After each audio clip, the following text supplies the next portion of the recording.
एक गांव में एक मुखिया रहता था। वो भूत है समझदार व्यक्ति था। फिर एक दिन उसने देखा कि दो व्यक्ति लड़ाई करते हैं, जिनका नाम सोनू और मोनू था। उसने पूछा, क्यों लड़ाई कर रहे हो? लेकिन वो लड़ाई करते रहे। फिर मुखिया जी बोले, बताओगे भी क्या हुआ, क्यों लड़ाई कर रहे हो? फिर सोनू बोला, मुखिया जी, मैं अपने कच्चा धोकर भर सूखने के लिए डालता हूँ, लेकिन ये चुरा कर ले जाता है। तभी मोनू बोलता है कि मैं इसका कछा क्यों चुराऊंगा, मुझे किसी पागल कुत्ते ने कटा है क्या? मुखिया जी बोलते हैं कि तुम दोनों भी कितने मूर्ख हो, ऐसे लड़ाई कर रहे हो जैसे किसी ने तुम्हारी जमीन छीन ली हो। सोनू बोलता है कि मुखिया जी, आप इसको समझा दीजिए कि अगर ये मेरे घर के भर दिखा तो मैं इसको मार दूंगा। मोनू बोलता है कि ऐसे कैसे मार दूंगा? मुखिया जी बोलते हैं, अरे रुको भाई सोनू, मैं तुम्हें नया कछा दिला दूंगा और तुम मोनू कभी सोनू के घर के भर दिखना नहीं तो मैं तुम्हें जेल में डलवा दूंगा। मोनू बोलता है, ठीक है मुखिया जी, और फिर दोनों चले जाते हैं। और फिर मुखिया जी भी चले जाते हैं। आगे चलकर उनको मंटू मिलता है और बोलता है कि मुखिया की सुबह सुबह खा जा रहे हो। मुखिया जी बोलते हैं, अरे मंटू, तू पागल है क्या? शाम हो रही है और तुझे सुबह लग रही है। और नहीं नहीं मुखिया जी, मुझे तो पता है। मुखिया जी बोलते हैं, अरे मैं भी किसके मुँह लाग रहा हूँ, इसको अपने ही होश नहीं है।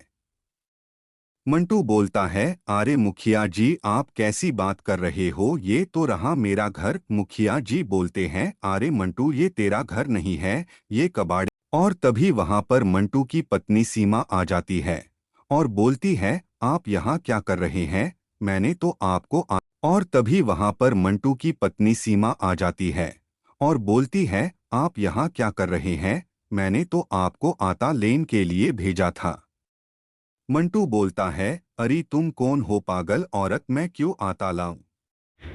मंटू की पत्नी सोचती है ये कैसा पति मिला है मुझे। तभी मुखिया जी सोचते हैं मैं भी किसके मुंह लग रहा हूँ, मुझे भी यहाँ से निकलना चाहिए, नहीं तो थोड़ी देर में ये मुझे भी भूल जाएगा। यही सोचकर मुखिया जी जाने लगते हैं, लेकिन मंटू बोलता है अरे भागता कहाँ है, और मुखिया जी को पीछे से तोड़कर एक थप्पड़ मार देता है। मुखिया जी बोलते हैं हाय राम, कितनी तेज मारा तूने, अभी बताता हूँ तुझे। फिर मुखिया जी गुस्से में आकर मंटू की खूब पिटाई कर देते हैं। मुखिया जी बोलते हैं सीमा, इसको मेरी नज़रों के आगे से लेकर जाओ, नहीं तो मैं इसको कारखाने में डलवा दूंगा।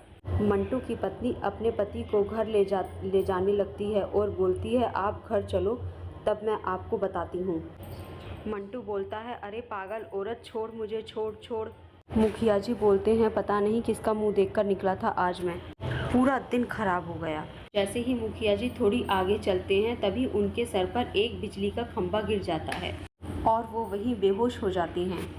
तभी गांव के कुछ लोग उन्हें देख लेते हैं और फिर उनकी मदद करने के लिए उन्हें उठाकर लेकर जाते हैं और उन्हें एक चौपाल पर लिटा देते हैं। और फिर एक व्यक्ति सरपंच के मुंह पर पानी डालता है और फिर उनकी आंख खुल जाती है।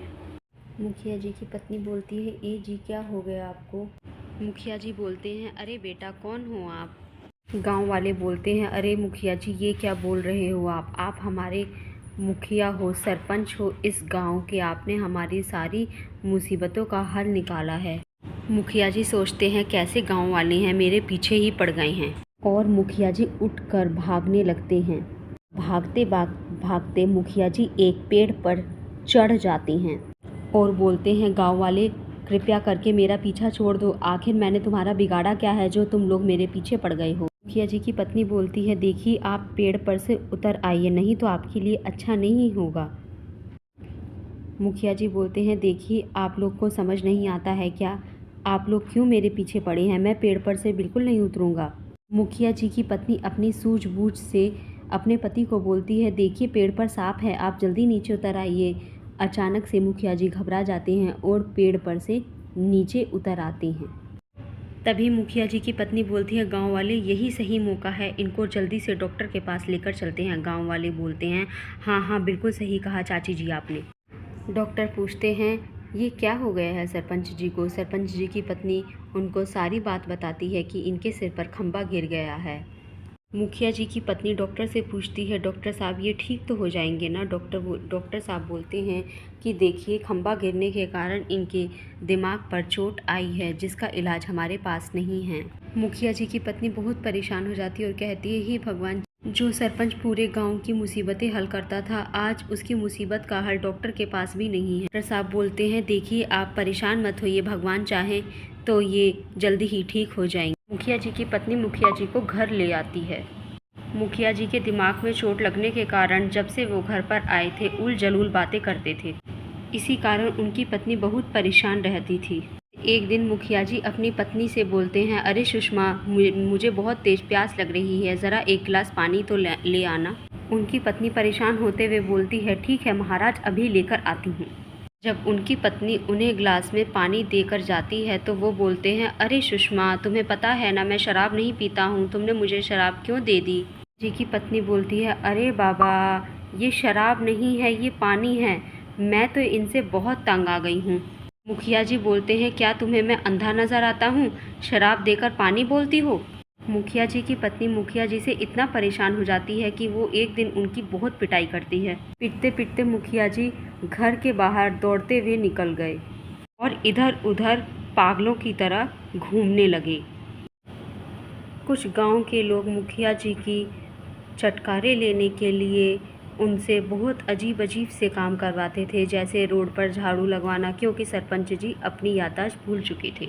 जब मुखिया जी की पत्नी का दिमाग ठंडा होता है तो वो बहुत परेशान होती है कि ना जाने क्यों मैंने गुस्से में अपने पति की पिटाई कर दी और वो कहाँ घूम रहे होंगे। वह घूमते घूमते बाज़ार में अपने पति को जब देखा उसने तो वह एक ठेले वाले से लड़ रहे थे कि यह मेरा ठेला है, मुझे मेरा ठेला दे दो।